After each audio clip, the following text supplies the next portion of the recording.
Hello, hello. Welcome everyone to episode 49 of Career Congregation. We are coming up to the end of season 2 of this podcast. It's very exciting. I've already recorded episode 50, which will be next week. I just wanted to come at you guys today, do a little bit of outreach, kind of, and some updates. Yeah, lots been going on. Obviously, if you are a follower of the podcast, you will know life is a journey. Mine certainly is. And since I started this podcast until now, I've had quite the journey. But I needed to have all of the lived experiences that I had to know what I was feeling and what I wanted. And it's so funny because the episode that I recorded earlier today with my guest for next week for episode 50, we actually talked about whisperings and things that you first get kind of like a little bit of you have an intuitive knowing, right, of what it is that you really want to do or where it is that you really want to be. And, or if you have a choice that you need to make, you kind of already know, right? But maybe you haven't said it out loud yet, or you think, oh, that doesn't make much sense, so I should just push it away. And the funny thing is, for me, my intuitive knowing whisper has actually been for years and years and years and years.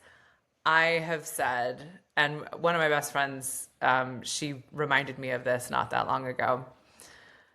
I have always wanted to live in like Mediterranean / Southern Europe.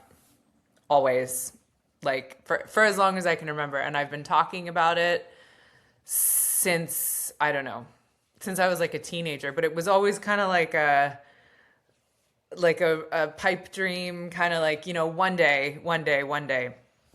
And as you know, if you've been following the podcast, this has been my journey, leaving London, taking the necessary steps to start to set up my company to be an Irish company, sort of my stepping stone back into the EU and all of that. And then I kind of trialed out Portugal in January. I went at the end of December and I was there for 3 months. And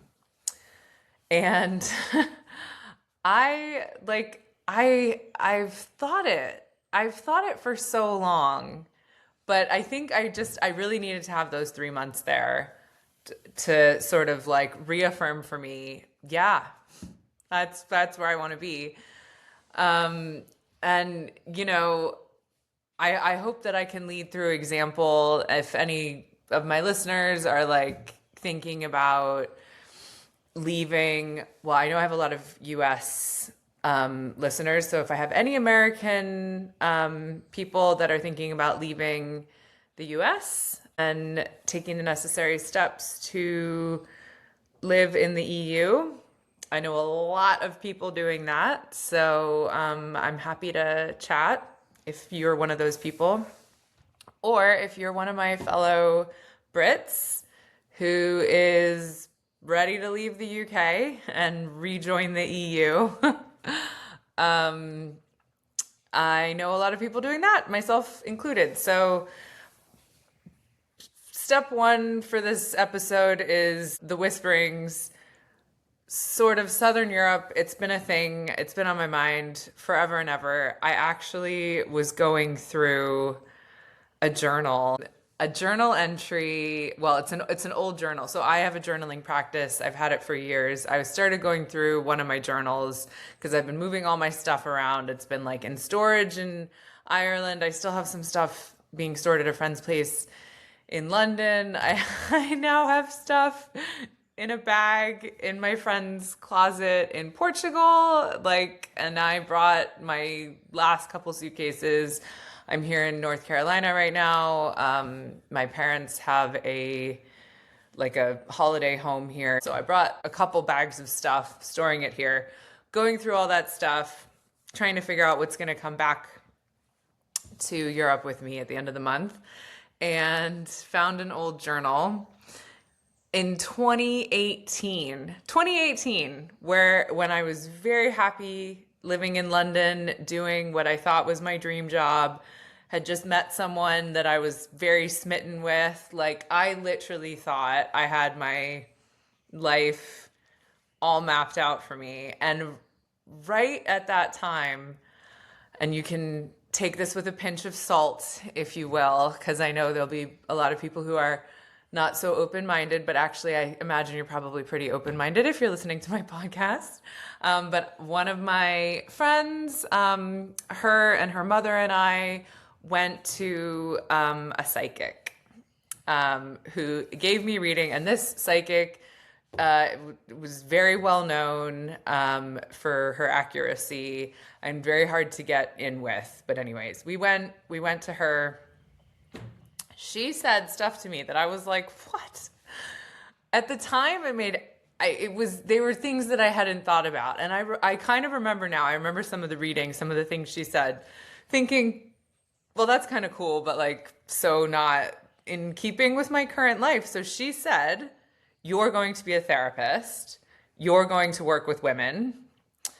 And you're going to move overseas, somewhere by the sea. She said Portugal. And I remember saying, I think Spain. And she was like, maybe. I think Portugal.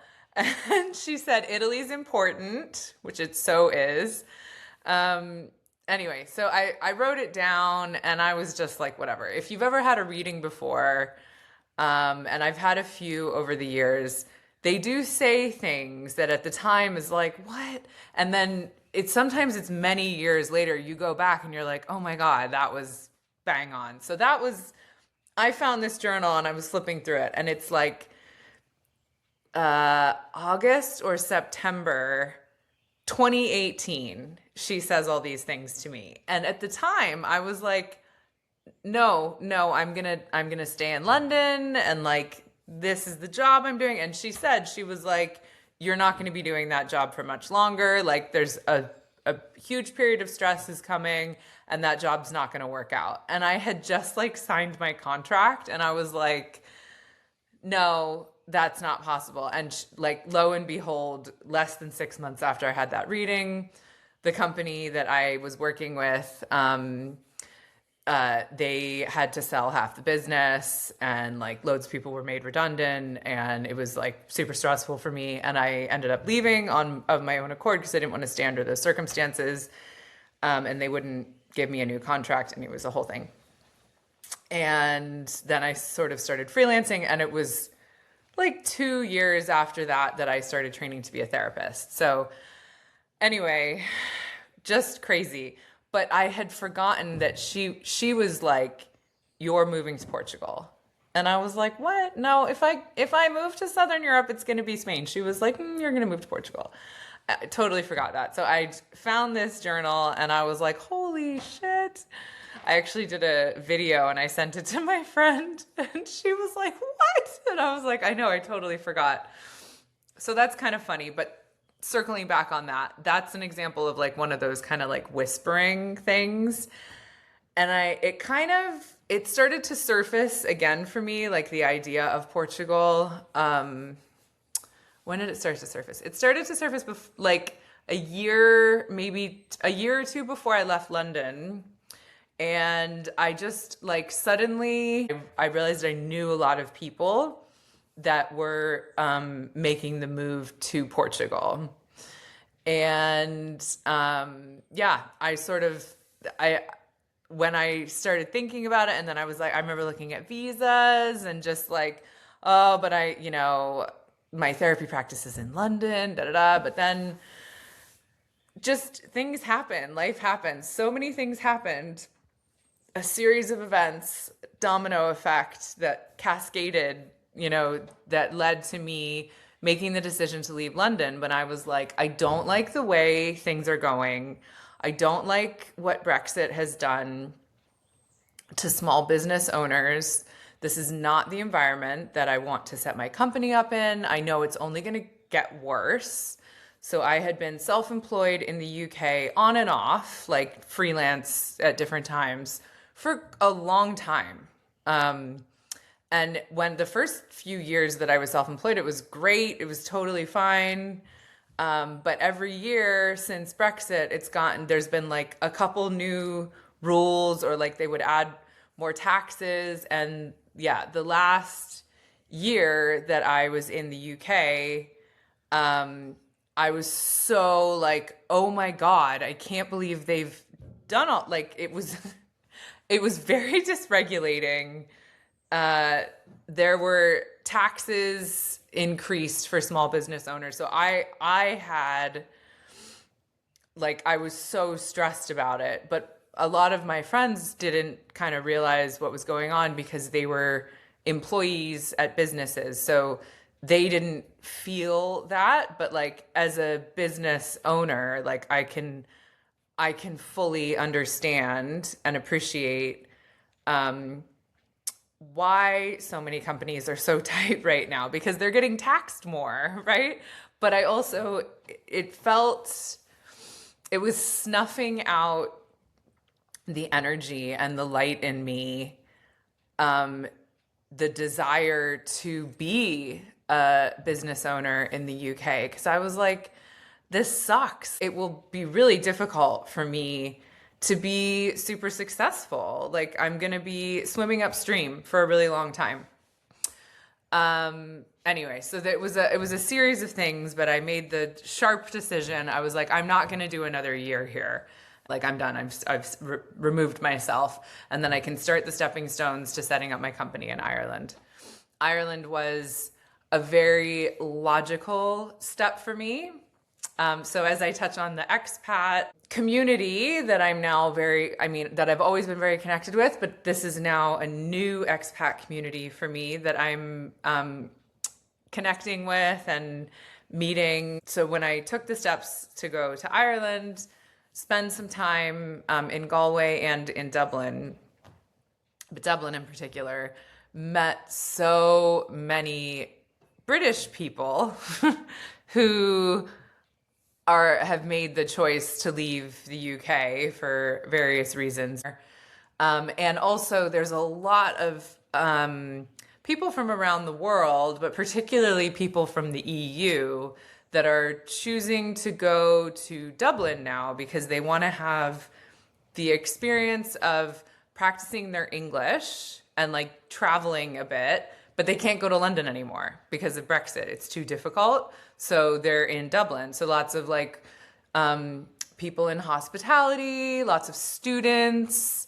So I've met some really, really lovely, like made lots of new friends, have really enjoyed the time that I've spent in Ireland, but I know it's not where I want to like live full time. It's also like just so expensive.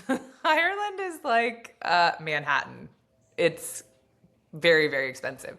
So I'm really pleased that I'm setting up my company there. I'm really pleased that I have a presence there, and I've networked with a lot of people, and I've got some really cool friends there, and I love going and spending time there, and that will be an ongoing thing for me. What else? So anyways, tapping into the whisperings, whatever. When I decided to spend the beginning of this year in Portugal, it was kind of like I was looking for like someone outside to say, yep, it's here. But I was I don't know, it was like I needed to have the lived experience to see it, to know it, to feel it. And I think I didn't know, well, I knew pretty well, but I didn't know 110% for sure until it was time for me to leave. And I was like, not ready to leave, not ready to return to my digital nomad experience, because I realized that while I was there, it was the first time I'd felt really relaxed, really at home, really comfortable. And I think that my nervous system just like rested for the first time in a really long time. And I was like, oh, it's like peace. As I say that, I have the window open here, and this house that I'm in backs onto a forest that is protected land because there's some rare birds, so no one's ever going to be able to build here. And it's very, very peaceful. And you will hear probably the birds chirping. So it's very peaceful here too. It's nice. Yeah. So anyways, it wasn't until I was leaving Portugal that it hit me like so hard. And I was like, oh God, I really don't want to go. So, and I'd still took, like, I left and then I was back in Ireland and I got super sick.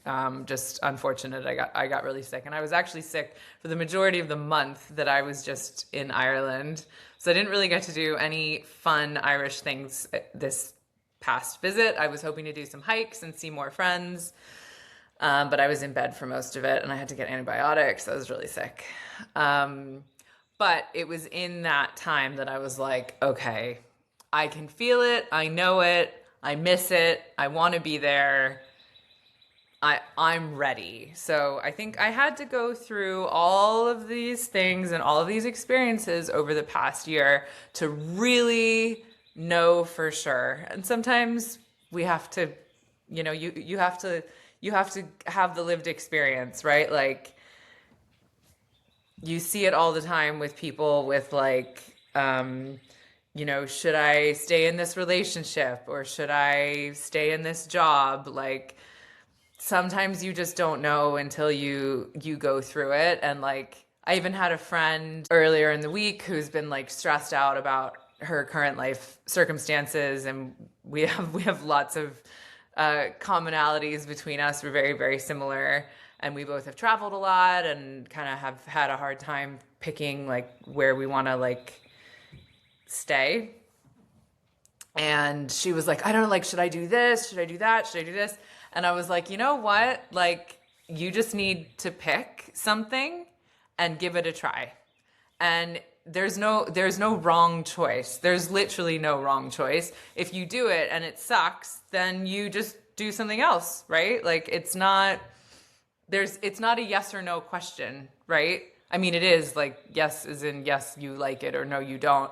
But you can't fail it. You can't get it wrong, right? It's just more information, right? And that's what we always say in therapy when they're like, oh, they did this, they did that. It's like, it's information. You're gathering information, right? So what I experienced was I went to Portugal. I mean, look, it wasn't a walk in the park by any means. I need to learn Portuguese. Fortunately, there's a lot of English speaking there, and there's a lot of Brits and a lot of Americans going there. So it's not like no one could speak English.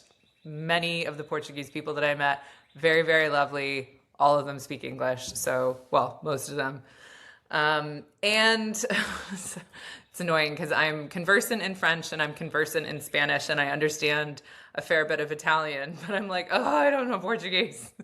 But I think it helps that I have a base in those three other languages, because sometimes I could hear like entire sentences in Portuguese and I'm like, I know exactly what they just said, but then other sentences I'm like, yeah, no, I got no idea what you just said. So I've downloaded Duolingo and I've done the first like 3 days of Portuguese. So anyways, where I'm going with this is that I've committed and it's my plan, however long it takes, because I don't think it's going to be a super quick process for me, but I have committed and I want to move to Portugal. I want permanent residency there. So I'm starting my visa application process and working through funding for that, which is going to be interesting, and all of that. So I will be back there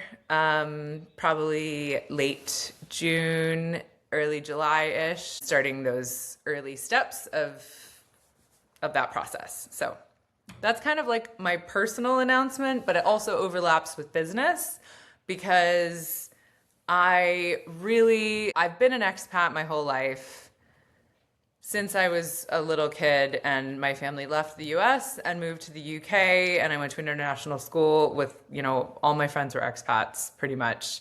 Um, and that term is really having its moment in pop culture right now. It's being hated on. So I'm going to sit with that with you guys for a second as well. But I am sort of shifting the target demographic of people that I work with. Obviously, UK is my initial base. That's where I lived for most of my life. That's where I started my private practice. I know London through and through. So UK clients, you're my home base, like ride or die forever. Core demographic, if you will.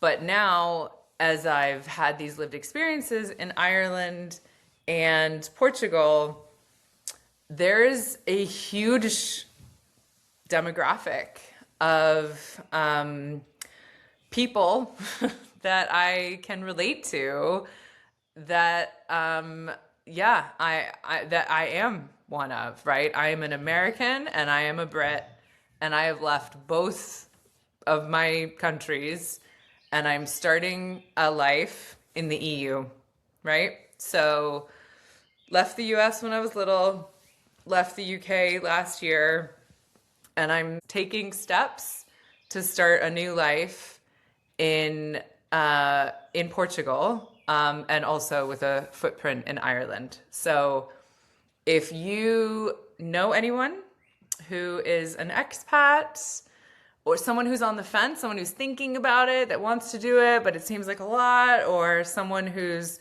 started it and they're totally overwhelmed, or it's their first time leaving the US, or it's their first time leaving the UK, and they're like, oh my God, I have to change my phone number, which I recently did. That is not a walk in the park.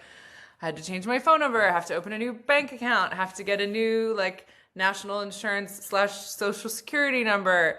It's such a process, and I appreciate that. And I've done it multiple times in my life. I've also lived in Mexico, and I've also lived in Australia, where I had to go through that process in both of those countries. So fortunately, this isn't super new to me, but it's been a while since I've done it, and it's not fun.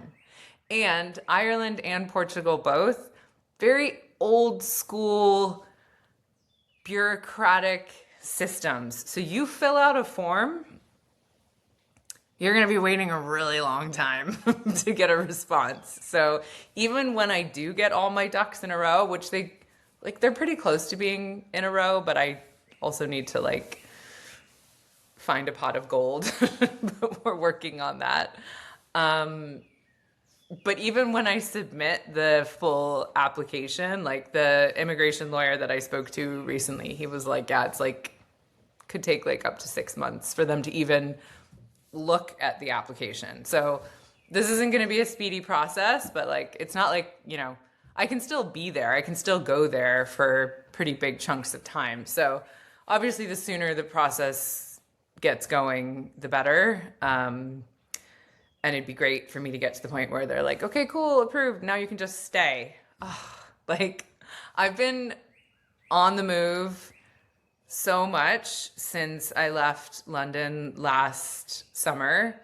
I cannot wait to just be where I want to be and unpack and be like, oh my God, I did it. So it's a journey. Life's a journey. And I'm on it. But unlike where I was last summer, I know where I want to be, right? This time last year, so many people were like, what's your plan? What's your plan? And I'm like, I don't know. I have to live.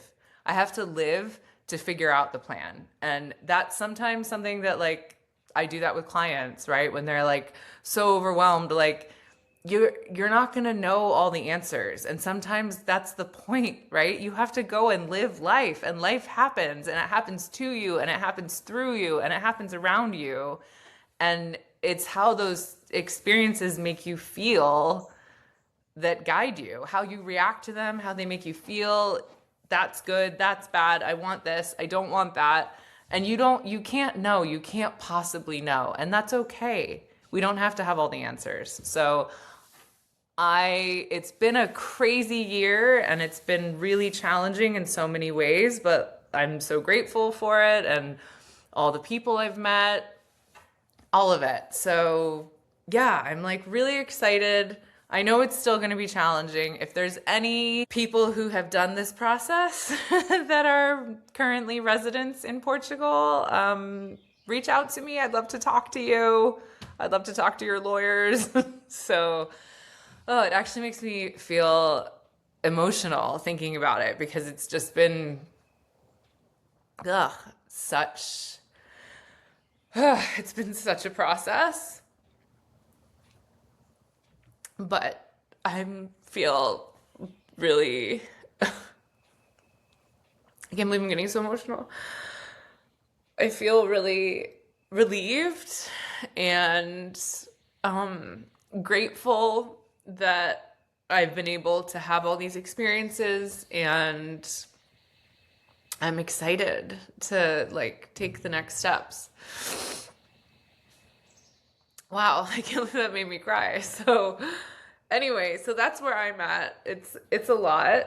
And thank you guys for like being here throughout. And also I just wanted to touch on this expat term because it is a word that I have had a sticky relationship with since I was quite young, because I remembered thinking about it when I think I was like 11 or 12, because my dad was always like, we're expats.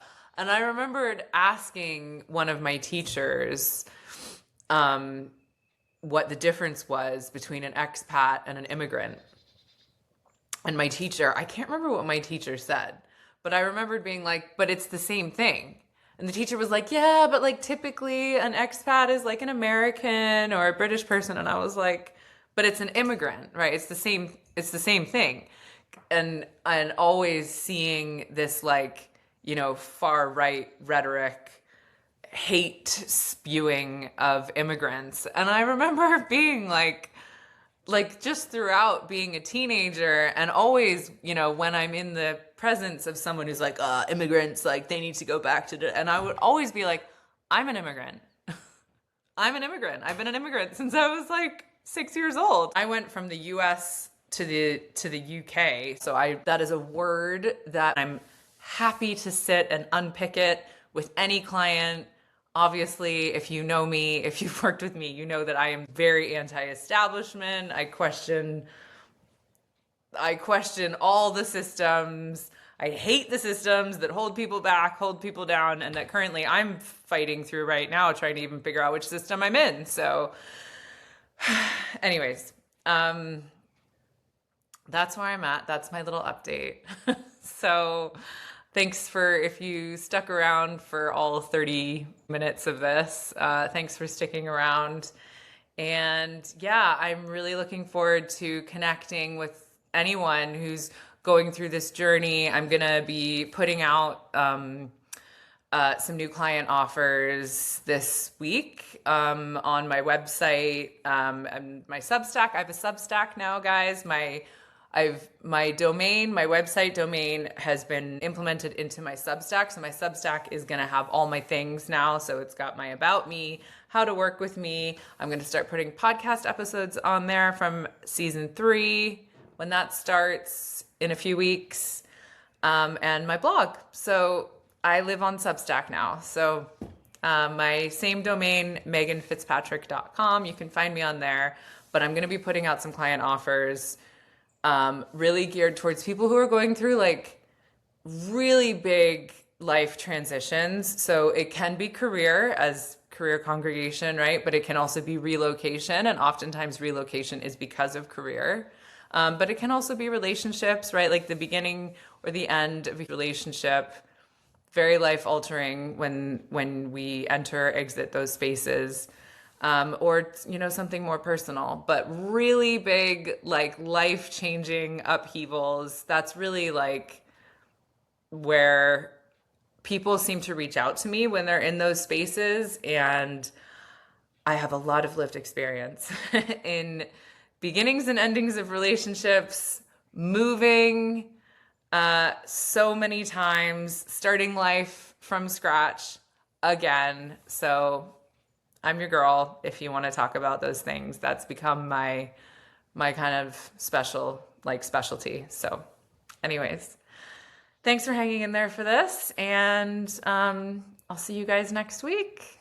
Take care. Bye. Thank you so much for listening to this week's episode of Career Congregation. I hope it gave you something to think about or inspired you in some way. If you enjoyed this conversation, please take a moment to like, subscribe, or share this episode with someone you think it might resonate with. Every bit of support helps. If you know someone who you think would make a great guest, please send them my way via the link in the show bio. And if you'd like to support the show and the work that I do, you can buy me a coffee via the coffee link also in the show bio. Thanks again, and I'll see you next week for another conversation about all things career.